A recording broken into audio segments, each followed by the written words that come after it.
जय हिंद। कैसे हो? आशा है कि आप लोग अच्छे होंगे और आप लोगों की एग्ज़ाम की तैयारी अच्छी चल रही होगी, ये मेरी आशा है। एक बार फिर ज्ञान एजुकेशन चैनल में साथियों आप लोगों का वेलकम है। आज समान ज्ञान जीके जिसके इम्पोर्टेंट क्वेश्चन साथियों 31 लाए हैं, जो आने वाले आगामी एग्ज़ाम जैसे SSC MTS, SSC CGL, RRB NTPC, group D, Bihar police UPSC साथियों आने वाले स्टेट के सभी प्रकार के एग्ज़ाम के लिए वेरी मोस्ट इम्पोर्टेंट सेशन होने वाला है। चलो सेशन शुरू करते हैं। आज का क्वेश्चन नंबर 1 आपकी स्क्रीन पर। डी रामा नायडू को दादा साहेब फाल्के पुरस्कार से कब सम्मानित किया गया? डी रामा नायडू को दादा साहेब फाल्के पुरस्कार से कब सम्मानित किया गया? तो साथियों डी रामा नायडू को दादा साहेब फाल्के पुरस्कार से 2009 में सम्मानित किया गया, याद रखना। इसका राइट आंसर साथियों ऑप्शन नंबर ए हो जाएगा, याद रखना। नेक्स्ट क्वेश्चन 2 साथियों, विधान चंद्र राय राजश्री पुरुषोत्तम दास टंडन को भारत रत्न से कब सम्मानित किया गया? विधान चंद्र राय राजश्री पुरुषोत्तम दास टंडन को भारत रत्न से कब सम्मानित किया गया? तो याद रखना भारत रत्न से 1961 ईस्वी में सम्मानित किया गया, याद रखना। इसका राइट आंसर साथियों ऑप्शन नंबर बी हो जाएगा। इस क्वेश्चन का राइट आंसर याद रखना। नेक्स्ट क्वेश्चन 3, वारा वेंकट गिरी को भारत रत्न से कब सम्मानित किया गया? साथियों वारा वेंकट गिरी को भारत रत्न से कब सम्मानित किया गया? तो याद रखना इन्हें भारत पुरस्कार 1975 ईस्वी में दिया गया था, याद रखना। इसका राइट आंसर ऑप्शन नंबर साथियों सी हो जाएगा। इस क्वेश्चन का राइट आंसर याद रखना। Next question 4, M S. Subbulakshmi, C Subramaniam, Jayaprakash Narayan मरणोपरांत को कब सम्मानित किया गया? साथियों एम.एस. सुभालक्ष्मी, सी सुब्रमण्यम, जयप्रकाश नारायण मरणोपरांत को भारत रत्न साथियों भारत रत्न से कब सम्मानित किया गया? तो याद रखना भारत रत्न से 1998 ईस्वी को इन्हें सम्मानित किया गया, याद रखना। इसका राइट आंसर साथियों ऑप्शन नंबर सी हो जाएगा। इस क्वेश्चन का राइट आंसर याद रखना। नेक्स्ट क्वेश्चन नंबर 5, थल सेना का पश्चिमी कमांड का मुख्यालय कहाँ है? थल सेना का पश्चिमी कमांड का मुख्यालय चंडी मंदिर में है, याद रखना। इसका राइट आंसर साथियों ऑप्शन नंबर ए हो जाएगा, याद रखना। नेक्स्ट क्वेश्चन नंबर 6, पटकल के स्मारक को यूनेस्को की सूची में कब रखा गया? पटकल के स्मारक को यूनेस्को की सूची में कब शामिल किया गया? तो याद रखना 1987 ईस्वी को इसे शामिल किया गया था, याद रखना। इसका right answer option number A हो जाएगा, याद रखना। नेक्स्ट क्वेश्चन 7, एडोब कंपनी का मुख्यालय कहाँ है? एडोब कंपनी का मुख्यालय कहाँ है? तो याद रखना कैलिफोर्निया अमेरिका में इसका मुख्यालय है, याद रखना। इसका राइट आंसर ऑप्शन नंबर साथियों ए हो जाएगा, याद रखना। नेक्स्ट क्वेश्चन साथियों 8, भारत अर्थ मूवर्स लिमिटेड संस्थान की स्थापना किस शहर में हुई? साथियों भारत अर्थ मूवर्स लिमिटेड संस्थान का मुख्यालय साथियों कहाँ है? तो याद रखना इसका हेडक्वार्टर आपके बेंगलुरु में है, याद रखना। कर्नाटक राज्य के बेंगलुरु शहर में इसका हेडक्वार्टर है, याद रखना। इसका right answer option number A हो जाएगा। नेक्स्ट क्वेश्चन 9, गार्डन रिच साथियों गार्डन रिच वर्कशॉप लिमिटेड का मुख्यालय कहाँ है? गार्डन रिच शॉप लिमिटेड का मुख्यालय कहाँ है? तो याद रखना गार्डन रिच वर्कशॉप, इसका मुख्यालय कोलकाता में है। पश्चिम बंगाल के कोलकाता शहर में इसका हेडक्वार्टर है, याद रखना। नेक्स्ट क्वेश्चन 10, ध्रुव रिएक्टर का मेगावाट क्षमता कितनी होती है? ध्रुव रिएक्टर का मेगावाट क्षमता कितनी होती है? तो याद रखना इसकी क्षमता 100 होती है, याद रखना, याद 100 इसकी मेगावाट की क्षमता होती है, याद रखना।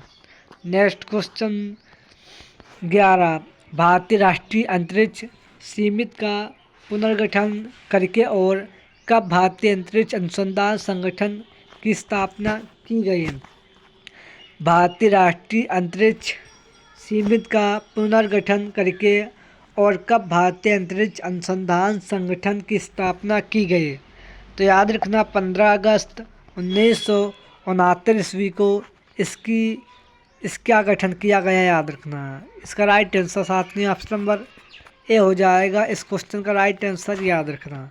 नेक्स्ट क्वेश्चन साथियों, क्वेश्चन नंबर 12, क्लेनेफेल्टर सिंड्रोम रोग से ग्रसित पुरुषों में गुणसूत्रों की संख्या कितनी होती है?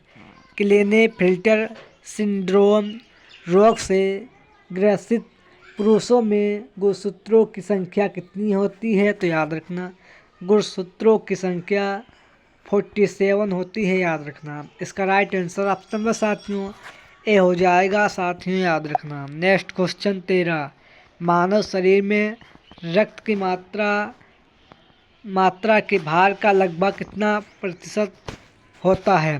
साथियों मानव शरीर में रक्त की मात्रा का भार का लगभग कितना प्रतिशत होता है? तो साथियों 7% होता है, याद रखना। इसका राइट आंसर साथियों ऑप्शन नंबर डी हो जाएगा, याद रखना। नेक्स्ट क्वेश्चन 14, अंतरसागरीय भूकंपी द्वारा उत्पन्न लहरों को जापान में क्या कहा जाता है? अंतरसागरीय भूकंपों द्वारा उत्पन्न लहरों को जापान में क्या कहा जाता है? तो याद रखना जापान में सुनामी कहा जाता है, याद रखना। इसका राइट आंसर ऑप्शन नंबर साथियों ए हो जाएगा, याद रखना। नेक्स्ट क्वेश्चन 15, वायुमंडल की बाहरी सीमा पर सूर्य से प्रति मीटर वर्ग सेंटीमीटर पर कितनी कैलोरी ऊष्मा प्राप्त होती है? साथियों वायुमंडल की बाहरी सीमा पर सूर्य से प्रति मिनट प्रति वर्ग सेंटीमीटर पर कितनी कैलोरी ऊष्मा प्राप्त होती है? तो याद रखना 1.94% ऊष्मा प्राप्त होती है, याद रखना। इसका राइट आंसर ऑप्शन नंबर साथियों ए हो जाएगा, याद रखना। नेक्स्ट क्वेश्चन 16, माउंट एल्ब्रुस पर्वत की ऊंचाई कितनी है? साथियों माउंट एल्ब्रुस पर्वत की ऊंचाई कितनी है? तो याद रखना पर्वत की ऊंचाई 5642 किलोमीटर इसकी ऊंचाई है, याद रखना। इसका right answer option number A हो जाएगा। नेक्स्ट क्वेश्चन 17, माउंट मिकिले पर्वत की ऊंचाई कितनी है? साथियों माउंट मिकिले पर्वत की ऊंचाई कितनी है? तो याद रखना इस पर्वत की ऊंचाई 6194 किलोमीटर इस पर्वत की ऊंचाई है, याद रखना। नेक्स्ट क्वेश्चन 18, शिक्षा संबंधी सुधारों में डलहौजी ने कितनी ईस्वी के वुड डिस्पैच को लागू किया? शिक्षा संबंधी सुधारों में डलहौजी ने कितनी ईस्वी के वुड डिस्पैच को लागू किया? तो याद रखना 1854 ईस्वी को लागू किया था, याद रखना। वुड डिस्पैच को 1854 ईस्वी को लागू किया गया था, याद रखना डलहौजी के द्वारा, ये भी साथियों याद रखना। नेक्स्ट क्वेश्चन 19, किसके समय में भारत में पहली बार 16 अप्रैल मुंबई से थाने के बीच 34 किलोमीटर की प्रथम रेल चलाई गई?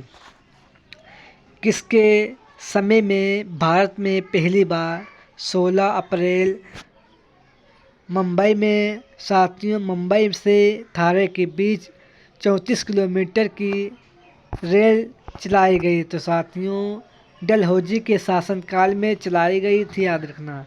इसका राइट आंसर साथियों ऑप्शन नंबर बी हो जाएगा, याद रखना। नेक्स्ट क्वेश्चन 20, किसके शासनकाल में कंपनी के 1833 के चार्टर एक्ट के द्वारा ये निश्चित किया गया कि धर्म, जाति, रंग अथवा जन्म के आधार पर किसी व्यक्ति को कंपनी की सेवा में प्रवेश करने से नहीं रोका जाएगा?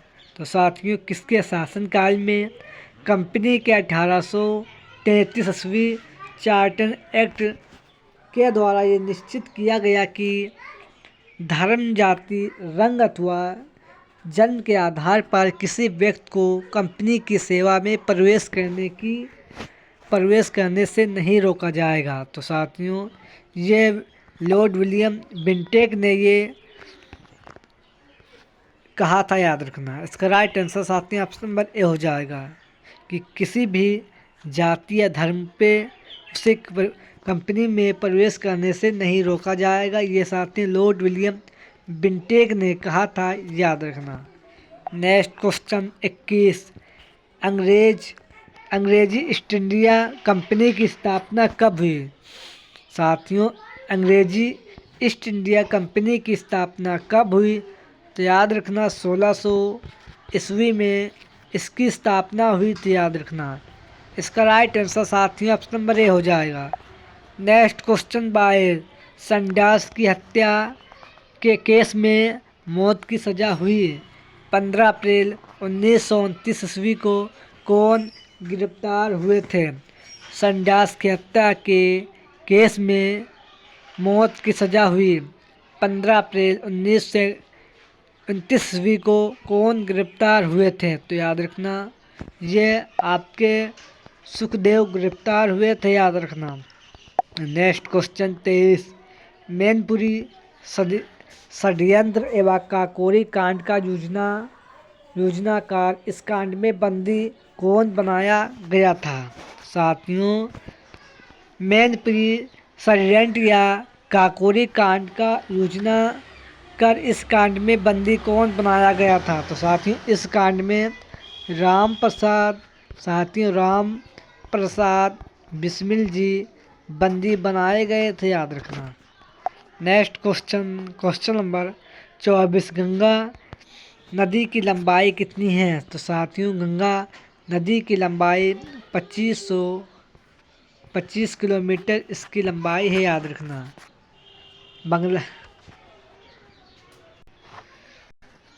बांग्लादेश में गंगा नदी को पद्मा नदी के नाम से जाना जाता है, साथियों याद रखना। नेक्स्ट क्वेश्चन साथियों 25, 13वां कांग्रेस अधिवेशन के अध्यक्ष कौन थे? 13वां कांग्रेस अधिवेशन के अध्यक्ष कौन थे? तो याद रखना सी करन नायर थे, याद रखना। इसका right answer option number A हो जाएगा, याद रखना। नेक्स्ट क्वेश्चन 26, देश नायक की उपाधि किसे मिली थी? साथियों देश नायक की उपाधि किस क्रांतिकारी को मिली थी? तो साथियों देश नायक की उपाधि सुभाष चंद्र बोस जी को ये उपाधि मिली थी, याद रखना। इसका right answer option number B हो जाएगा, याद रखना। नेक्स्ट क्वेश्चन 27, 17वां कांग्रेस अधिवेशन की स्थापना कब हुई? 17वां कांग्रेस अधिवेशन की स्थापना कब हुई? तो याद रखना 1901 ईस्वी में इसकी स्थापना हुई थी, याद रखना। इसका right answer option number D हो जाएगा, याद रखना। नेक्स्ट क्वेश्चन 28, एकमात्र महाद्वीप कौन सा है जहां से कर्क रेखा और मकर रेखा दोनों गुजरती हैं? साथियों एकमात्र महाद्वीप कौन सा है जहां से कर्क रेखा और मकर रेखा दोनों गुजरती हैं?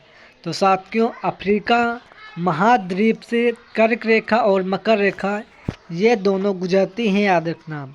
इसका राइट आंसर ऑप्शन नंबर साथियों सी हो जाएगा, याद रखना। नेक्स्ट क्वेश्चन 29, अफ्रीका महाद्वीप में प्रमुख खजूर उत्पादन करने वाला देश कौन सा है?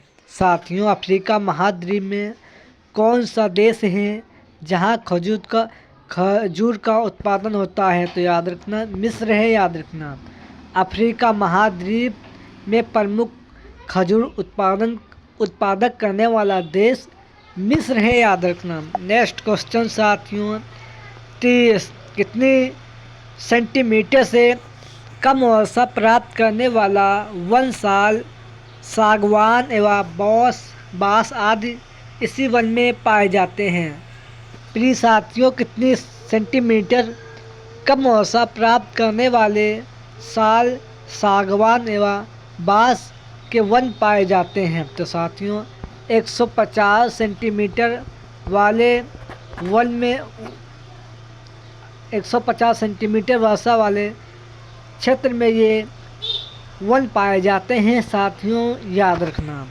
नेक्स्ट क्वेश्चन 31, आज का लास्ट क्वेश्चन साथियों है, अफ्रीका का सर्वोच्च शिखर माउंट किलिमंजारो कितनी मीटर है, कितनी किलोमीटर का है और तंजानिया में अवस्थित है? साथियों, अफ्रीका का सर्वोच्च शिखर माउंट किलिमंजारो कितने किलोमीटर का है जो तंजानिया में अवस्थित है? तो प्रिय साथियों 5895 किलोमीटर इस पर्वत की ऊंचाई है, याद रखना। इसका राइट आंसर ऑप्शन नंबर साथियों ए हो जाएगा। ये आज के सेशन में साथियों 31 क्वेश्चन थे। सेशन पसंद आए तो लाइक करें और अपने साथियों के पास शेयर करें। जिसने अभी तक चैनल को सब्सक्राइब नहीं किया हो, चैनल को सब्सक्राइब करें और सेशन को लाइक करें। चलो साथियों, इसी के साथ सेशन एंड करते हैं और मिलते हैं नेक्स्ट सेशन में एक अच्छे कंटेंट के साथ। जय हिंद, जय भारत।